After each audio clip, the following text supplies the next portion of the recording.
I will talk about the snake today, the deeper meaning behind the snake, what it means, the serpent, the kundalini energy, all of these things.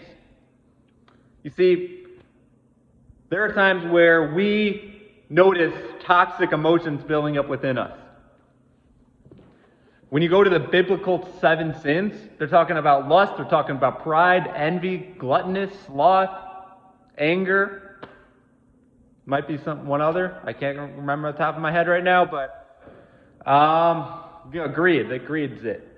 Now, all these things, they build up within us. You got to be careful because these are like frequencies that'll lower you down. When you engage with these emotions, you fall in frequency. Simple as that. Envy is something I like to speak on. We all, there are times, fail at something. There are hurdles and setbacks in life. If you're like me and you're passionate and you seek redemption, you got to be careful with this. You don't want to seek revenge on those who you care about. You don't want to hurt people you care about. You may seek redemption like myself. Go after these goals like me. If you have too much rage, too much fury, and you're overboard with it, you're going to end up hurting yourself and others. The snake, as it said, it eats its own tail. So if you're constantly chasing, and whether you have desires or you really, really are going after revenge, whatever that is, this is like all part of the snake venom, eating its own tail. That is a trap. That is a trap. Have a righteous redemption. Righteous redemption is better than evil revenge. I'll say that again. Righteous redemption is better than evil revenge. As you can see, I'm very passionate. I have found myself in these traps. The lustful traps, the envious traps, the prideful traps. And it's really not a great thing to be stuck with. You start to just feel terrible. You start questioning things and doubting yourself.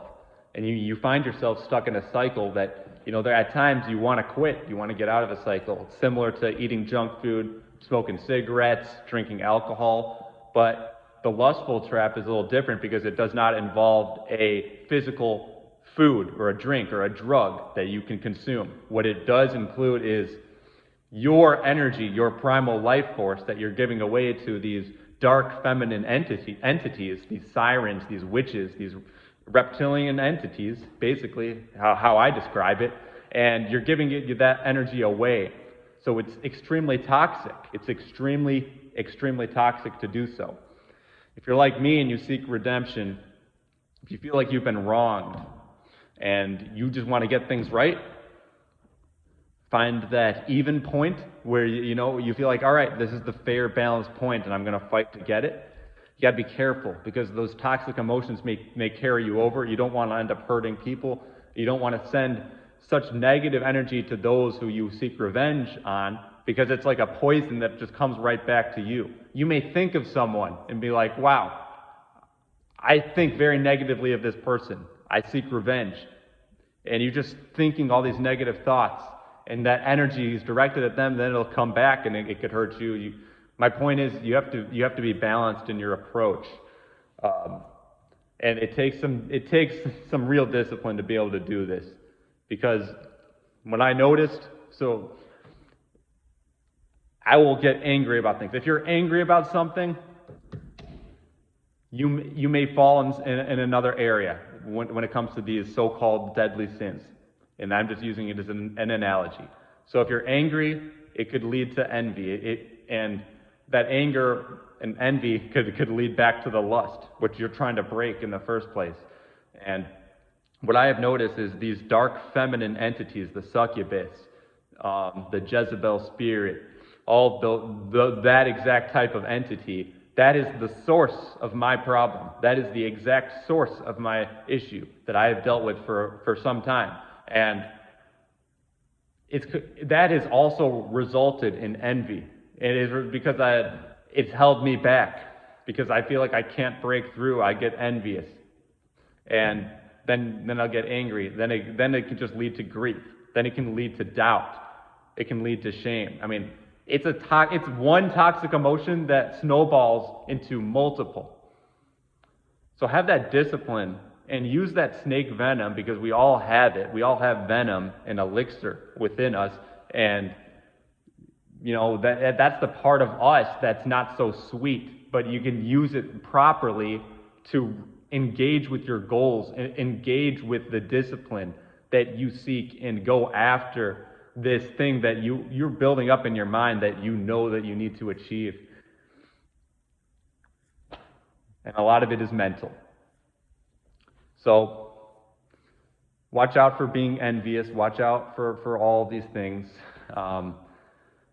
That dark feminine spirit, I can't emphasize this enough. It's all connected to the snake. The snake eats its own tail. Understand this whole thing. Find ways that you can eliminate that. I mean, it's much easier said than done. It's like telling an alcoholic to stop drinking right away. It's like telling someone who just likes eating junk food, has sugar all the time. They've been eating processed sugar for a very long period of time. You just tell them to just stop. It's really not that easy. So it's not really meant to be easy. But you're capable of it. We are capable of it. No doubt we are capable of it. But I think what I'm really trying to get at here is, let's say if you want to eliminate lust, let's say you got a problem, I'll admit it. I've had this dark feminine entity give me problems. The spirit has given me problems, and it's gotten to it has reached that point where the lust has become a problem. The lust has become a problem. And when I try to eliminate it, if I'm envious as well, if I'm angry, I snowball, I go right back down to the lust. Because when you're one thing, if you're envious, it's easier to be lustful. When you're not envious, it's not as easy to be lustful. Because it's all connected. It's all connected. If you clear all that karma, so you're no longer angry, you're able to be calm. If you're not envious and you seek just true love, and you send that loving energy, and you want the best for people, you're less likely to be lustful. So think about all of these things. The kundalini energy is like the chakras, and each chakra is attached to one of those biblical deadly sins. And I don't really follow the Bible per se like that, where I'm just focused on the biblical interpretation of it, but I'm just using it as an example. You can pull stuff out of the Bible or whatever text or whatever source of information. So I know I'm kind of passionate about this. Hopefully you gain something from it. It's something I'm trying to figure out myself, because this is a problem, and I don't have it all figured out. That's why I speak on these videos. And in the process, I could help others out as well. I'm a very passionate person. I'm animated. I get excited. I do best when I'm like this, because when I'm lustful, when I fall into the lustful trap of that dark feminine spirit, I'm speaking out, and I'm speaking on these things because it's true. When I fall into that trap, I'm not as excited. I'm like drowning. That's when people sit down, just admiring a woman's beauty. And you're just hypnotized by a woman's beauty, but you're not gaining anything out of it. You're just giving your spirit away. When I'm animated, when I'm full of life and passion, they're not getting my soul force, my vital life force energy. So it helps me when I am elevating my voice and my overall frequency. I'm utilizing those higher chakras when I'm like this. So thank you for listening to this video. It's just important things that are on my mind.